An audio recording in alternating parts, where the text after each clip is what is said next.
அழகான காட்டில் பெரியதொரு குளம் இருந்தது. அதில் முதலைகள், தவளைகள் மற்றும் பல வகையான மீன்கள் இருந்தன. ஆனால் அந்த குளத்தின் உண்மையான அதிபதி தங்க ஆமை. அது ஒரு சாதாரண ஆமை இல்லை. அதன் உடல் முழுவதும் பொன்னாக மின்னியது. அது காலத்திற்கும் மேலாக வாழ்ந்ததாகக் கூறப்பட்டது. அதன் அருகில் வந்த எவரும் அதனிடம் அறிவுரைகள் கேட்கலாம். ஏனென்றால் அது மிகவும் புத்திசாலி ஆமை. ஒரு நாள் காட்டு நரிக்கு தங்க ஆமையின் மேல் கண் விழுந்தது. அந்த ஆமை தங்கம் போல மின்னுகிறது. அதைப் பிடித்து நானே வைத்துக் கொள்ளலாம் என தீய எண்ணம் கொண்டது. அது மிகுந்த வஞ்சகத்துடன் ஆமையிடம் சென்றது.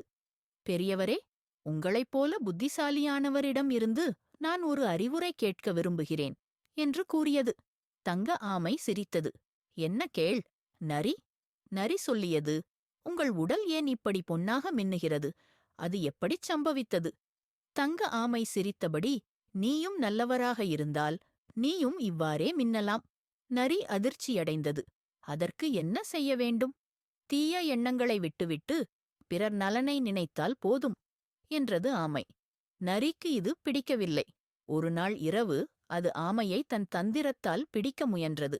ஆனால் ஆமை முன்கூட்டியே இதை உணர்ந்துவிட்டது. நரி, உண்மையான ஒளி உள்ளத்தில்தான் இருக்கிறது, வெளியில்லை.